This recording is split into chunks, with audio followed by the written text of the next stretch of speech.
सुधांशु त्रिवेदी। आदरणीय उपसभापति महोदय, आज जब इस विषय पर मैं बोलने के लिए खड़ा हुआ हूं तो मेरे मन में वेदना भी है, विस्मय भी है और संदेह भी है। वेदना इस बात की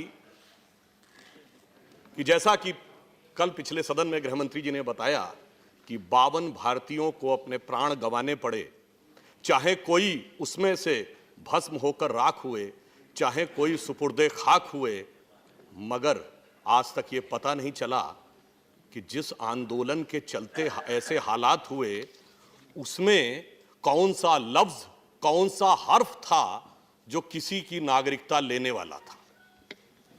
इस बात की वेदना है। विस्मय इस बात का है कि ये दंगे भारत की बड़े विचित्र प्रकार के दंगे हुए। सामान्यतः दंगे इस प्रकार से होते हैं, कोई घटना हो जाती है, उसकी प्रतिक्रिया होती है, परंतु ये दंगे ऐसे हुए जहां पे कोई एब्रप्ट रिएक्शन नहीं हुआ, तात्कालिक भीषण प्रतिक्रिया नहीं, धीमी धीमी आंच पर 2.25 महीने से उसे उबाला जा रहा था। जैसे तंदूर की आंच को बढ़ाया जाता है कि हीट को उस एक्सटेंट तक ले जाया जाए। ये एकमात्र ऐसे दंगे हुए जहां अधिकांश विपक्षी दलों की तरफ से, बड़े बड़े नेताओं की तरफ से कभी किसी के द्वारा शांति संयम की अपील नहीं आई। बयान और सोशल मीडिया पर रिएक्शन अक्सर उकसावे वाले आए। ये दंगे एक ऐसे आंदोलन के द्वारा संचालित हुए जो भारत की राजनीति का अद्भुत और अपूर्व आंदोलन था। जितने भी आंदोलन होते हैं, कोई ना कोई प्रतिनिधि होता है, कोई ना कोई पॉइंटेड चार्टर ऑफ डिमांड होता है। अन्ना आंदोलन हुआ तो बाकायदा प्रतिनिधि थे, केजरीवाल जी संयोजक बने थे, आज तक वो अपने को संयोजक ही कहते हैं। बिंदुवार मांग थी, अमुक अमुक भ्रष्टाचार के केस में कार्रवाई की जाए। श्री राम जन्मभूमि का आंदोलन हुआ तो श्री राम जन्मभूमि न्यास समिति भी थी और तथाकथित बाबरी मस्जिद एक्शन के लिए बाबरी मस्जिद एक्शन कमेटी भी थी, उनकी बिंदुवार मांग थी।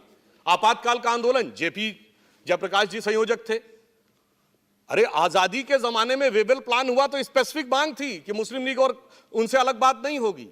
साइमन कमीशन का आंदोलन हुआ तो स्पेसिफिक मांग थी कि भारतीय का प्रतिनिधित्व अवश्य होगा, अन्यथा स्वीकार नहीं होगा। रोलेट एक्ट आया तो स्पेसिफिक मांग थी कि बगैर मुकदमा चलाए किसी को अंदर नहीं रखा जाएगा। परंतु सभापति महोदय, यहां पर ना कोई प्रतिनिधि था, ना कोई डिमांड थी। और मजेदार बात क्या है कि मीडिया में प्रतिनिधि उपलब्ध थे।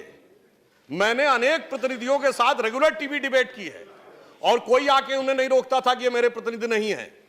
तो आश्चर्य की बात यह है कि मीडिया से बात करने के लिए प्रतिनिधित्व था। जब गृह मंत्री जी ने कहा कि भाई मेरे दरवाजे खुले हैं, किसी भी समय कोई आना चाहे, हम रात को 3 बजे भी तैयार हैं, तो कोई प्रतिनिधि नहीं था। जब सर्वोच्च न्यायालय ने बात करने को भेजा तो प्रतिनिधित्व नजर नहीं आ रहा था। इससे लेकर मन में संदेह उत्पन्न होता है। एक और दृष्टि से यह भारत का एक विचित्र दंगा था। पहली बार जब कोई विदेशी राष्ट्राध्यक्ष यहां पर था तब यह शुरू हुआ। एक और बात के लिए भी है विचित्र दंगा है कि बाकायदा राष्ट्राध्यक्ष के आने से 1 सप्ताह पहले आह्वान किया गया कि जब डोनाल्ड ट्रंप आएंगे तो अमुक अमुक को निकलकर सड़कों पर आना है 17 फरवरी को।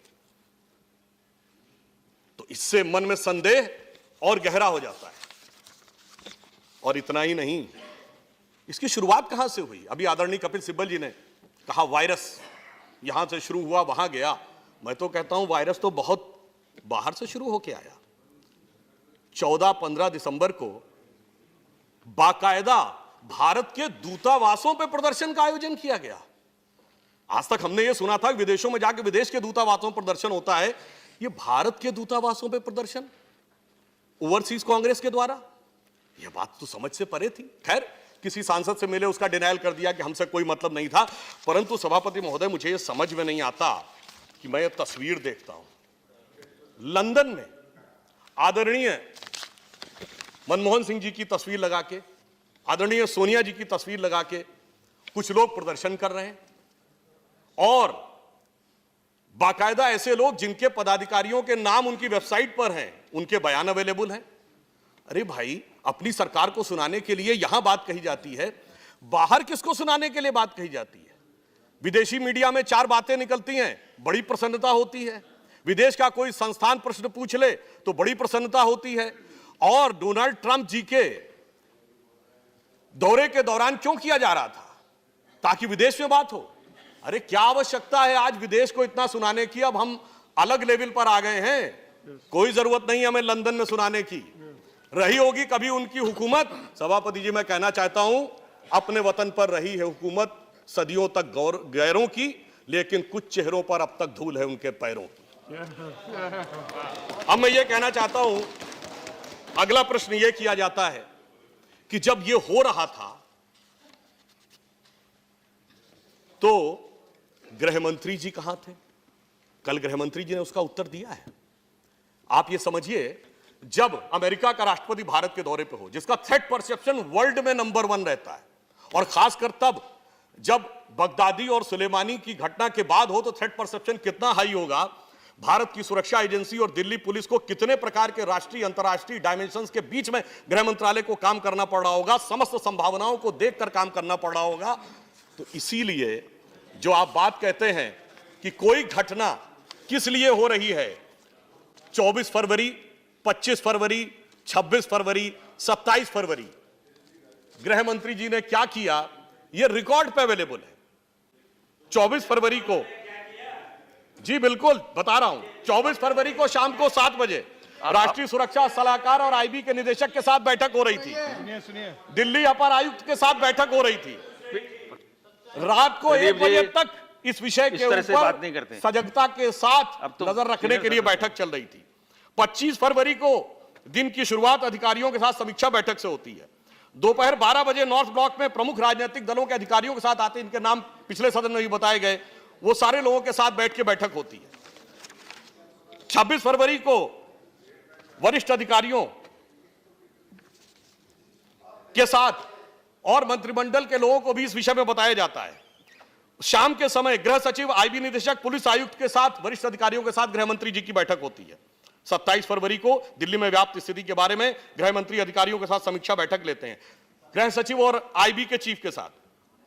समय समय पर जानकारी रखने के साथ दिल्ली पुलिस के हर गतिविधि पर नीतिगत निर्णय लेने के लिए क्षण प्रतिक्षण वहां उपस्थित थे।